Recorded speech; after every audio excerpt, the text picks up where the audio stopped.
Today's adventure takes us to the Yukon territories, land of the midnight sun, land of trappers and the gold rush, the place of legends that fueled my dreams as a small child, watching wide-eyed such movies as Jeremiah Johnson and The Call of the Wild.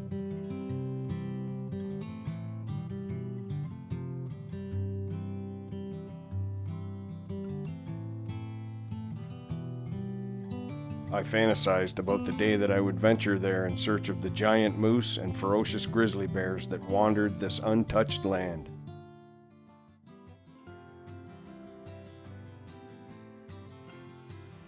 Well, we made it to Tombstone Outfitters in the Yukon. We drove in from Dawson this morning, and there's no time to waste. Our guides are prepping the horses and loading everything on board, and we're going to head up into the hills here.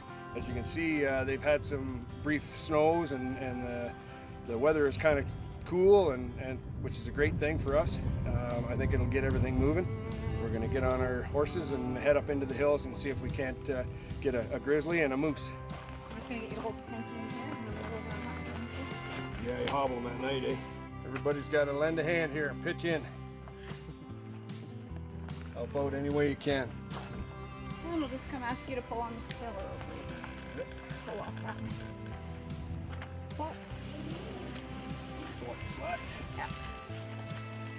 So you can see here, this is an art form in itself. It's a real skill set you have to be a guide out here.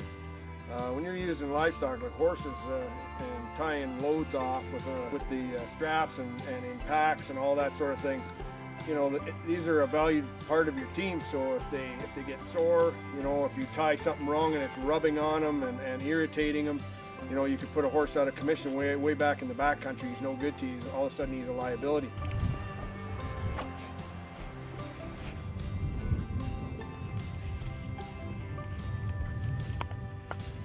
We wasted no time mounting up and heading into the backcountry on what would turn out to be a 7.5-hour ride to the first of 2 camps that we would hunt out of on our trip.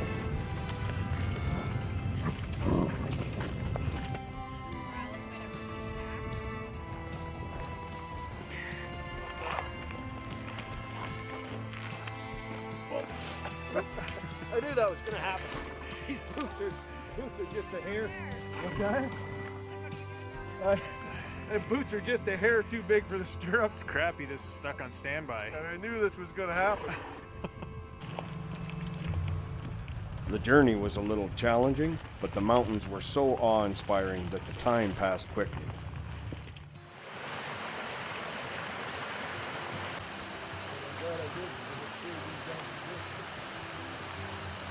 Before we knew it, we had traversed the mountain pass and were descending onto the valley floor below and crossing the river.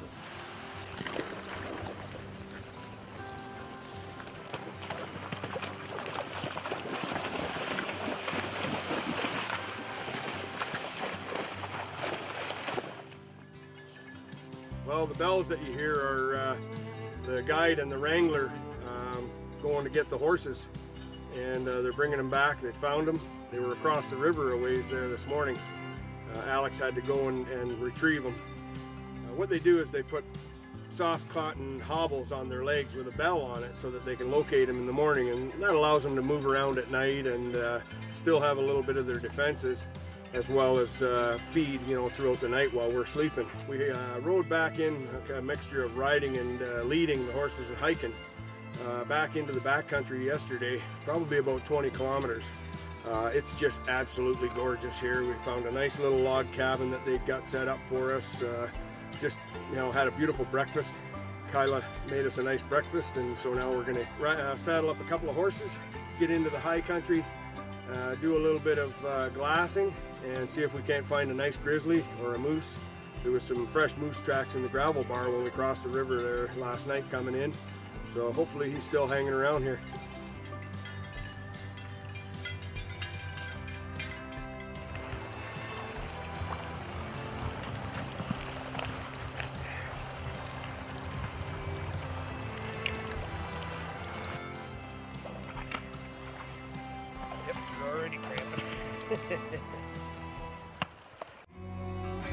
Closed captioning in today's episode is brought to you by Canuck.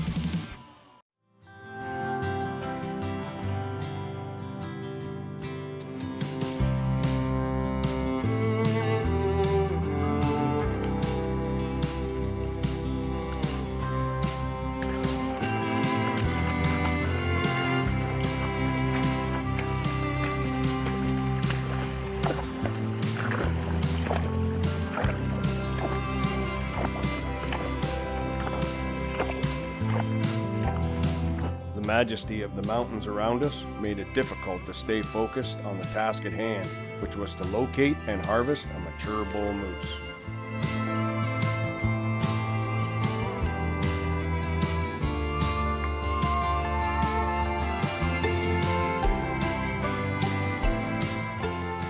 On the way to our first glassing position, we were treated to quite a welcome, as this juvenile bull mistaked the sound of my playful calling and the sight of our horses for an invitation to approach.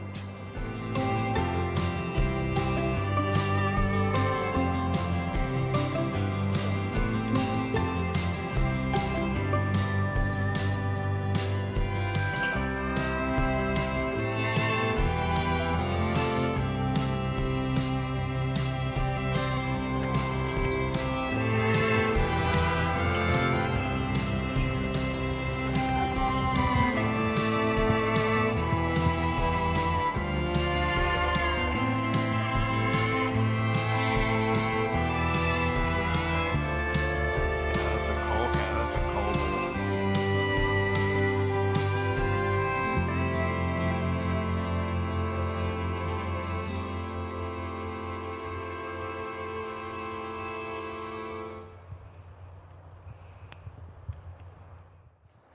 So we were coming through some of this buckbrush and that in the low ground, just going up into a pass, and this little spiky bull come walking out of the brush. It's got a weird looking rack on him. They come out right above his eyes. One's all curled up weird, and kind of a neat looking little bull. Come right up to the horses. Probably never seen a person before.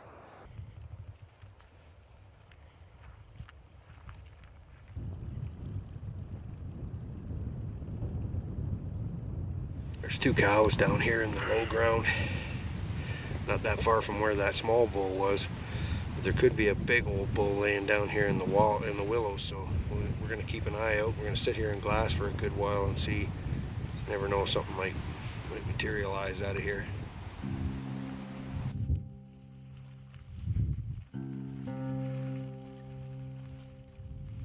Out of nowhere, a bull stood up in the willows too far to get a good shot of him with the camera, so the stock was on. We closed the distance as the bull alternated between standing and laying down in the thick bush out of sight.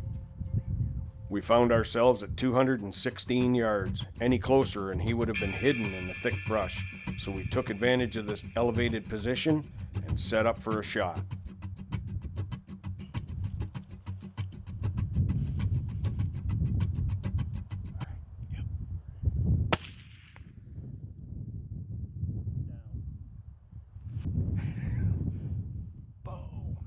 Big Yukon bull. Huge Yukon bull. Huge Yukon bull down. I wanted to use my bow really bad, but I want to get a grizzly with my bow, and the best way to do that is to shoot a moose. And this is a big bull and a wide open. We couldn't get any closer, and he had two cows with him. He just was not receptive to calling at all. Wow, a beautiful Yukon bull on the ground. Now we just had to get to him and chase those two cows off. Hanging around because she was laying down. The other one's over there, just 20 yards to her right. Yeah, I knew it wasn't going to go too far. No. Kyla said the best thing to do is just to get them skinned out, get them processed, ready to go, and leave them here for the night. We'll come back. We're camped just down here a ways with that, in the cabin there. So we got a pretty good situation here. We'll come back up in the morning first thing with some horses, and then we'll set up and hunt for a grizzly over the pile.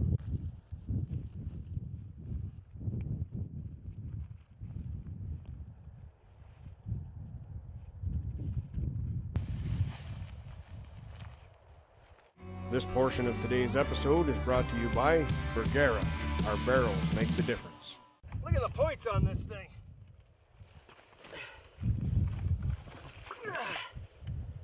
Whoa.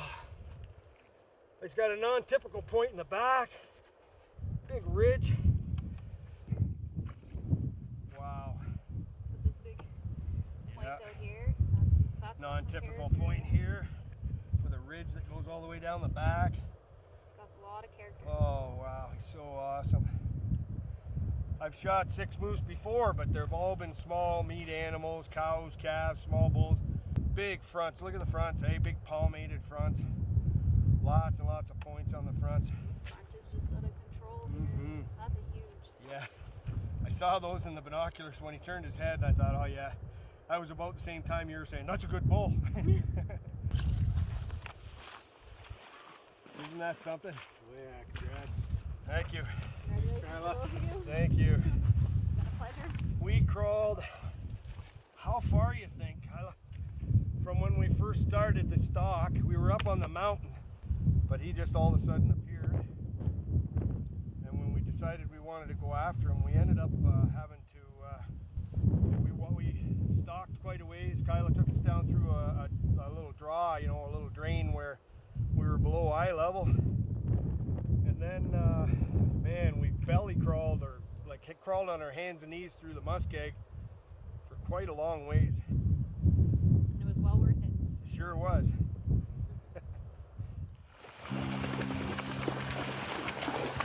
Well, we were up bright and early the next morning. We mounted up and headed down the river valley to start the arduous task of packing the moose back to camp.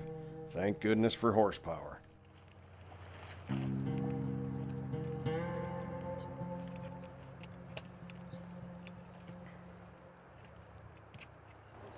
Well, we're gonna leave the horses here with Alex, and we're gonna hike up onto the same knob we were sitting on to look down at the moose kill site. We want to see if there's a grizzly on it. If there is, we're gonna try and make a stalk. If not, you know, we want to be safe too. So we're gonna slip in there and try and get this meat out of here, and then we'll keep an eye on that. And when we see that there's been a grizzly on it, we'll come in and work that kill site.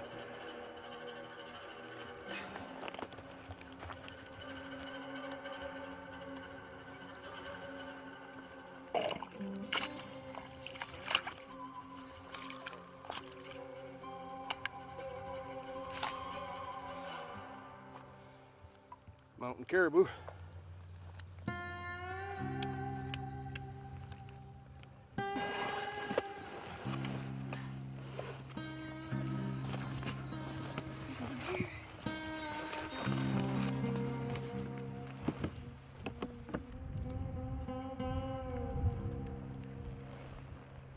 Cow and a young bull caribou coming down off the mountain.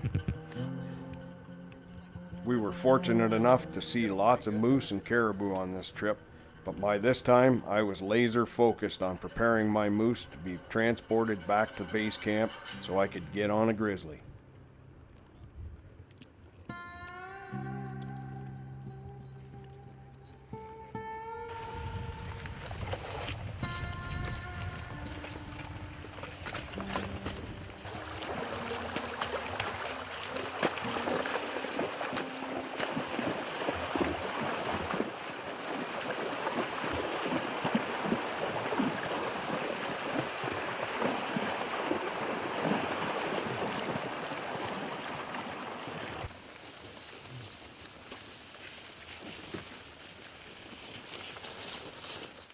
Well, it's day 4.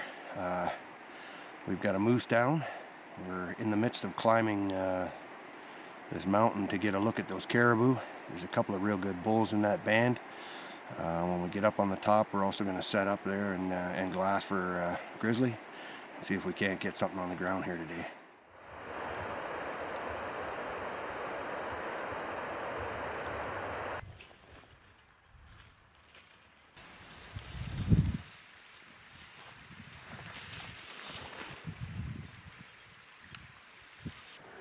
I got a caribou tag, but I'm after a grizzly. I'm trying to concentrate on a grizzly. Kyla is trying to get me to shoot a caribou.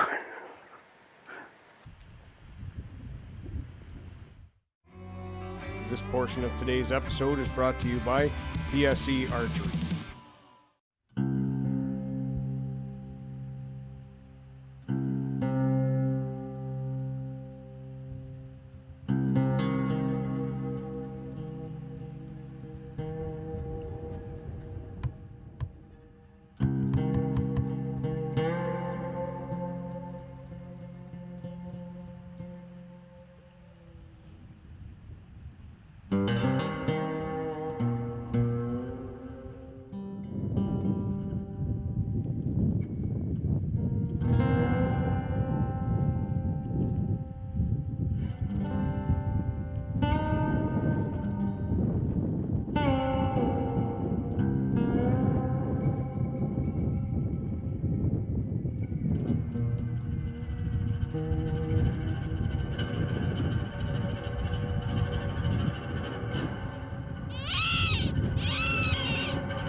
Got grizzly tracks in the mud there. Probably headed up into the pass here. I'm hoping he'll come back down this evening. Well, we went all the way across from the valley we were in, all the way down across the valley, up across the river and everything, up this other ridge, up into this mountain here. As you can see, the snow is only, I can almost reach out and touch it. It's so far, they're so far up here. We are spent. We've climbed through storms and everything else. A few minutes ago it was raining, sleet and snow. And as it always happens, you know, Murphy's Law, as they say, we get up here, she's moved on. She was here all afternoon. We were watching her until we got up to where we could actually get close enough to shoot her. Gone. But that's okay. I don't think we spooked her out. I think that we come up in here and, you know, I think she just moved off. Moved over the ridge or whatever. So we're going to get out of here. Keep an eye on it. She may come back in here. It's a sow all by herself, but she's a huge sow with a great big shoulder hump. Gorgeous coat. If I get a chance at her, I'll take her. We're gonna head down to the shack at the bottom of the mountain here now, and get some dried off and get some hot chocolate in us. We climbed back down off of the mountain and into the timber. The wind picked up in the valley below where we rested briefly.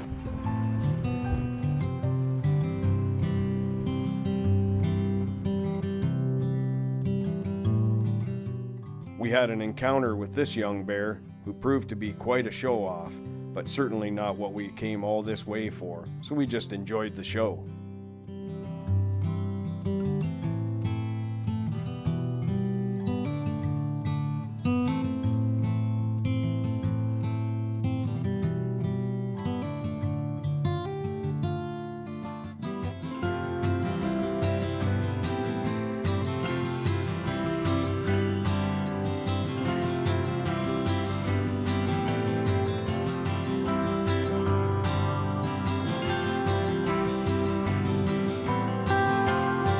So today we're flying out.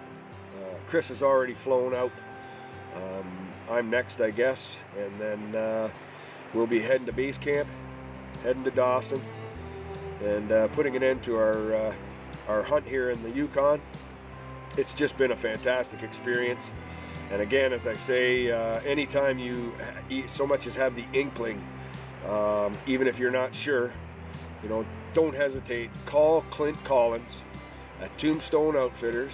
Find him on the internet, or go to yukonhunts.com and you'll find him there. And I got to tell you, You will not regret it. It's an absolutely phenomenal experience, like nothing you've ever done before. They say when you go to Africa that you're immediately planning your next trip back. I'm immediately planning my next trip back here.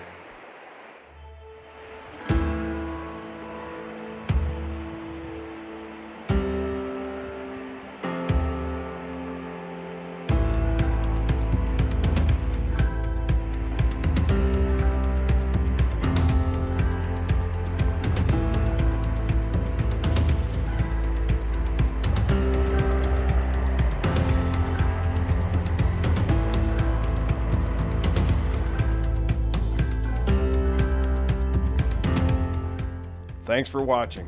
Be sure to tune in next time for more exciting hunting action on Anthony Dixon's Line of Sight.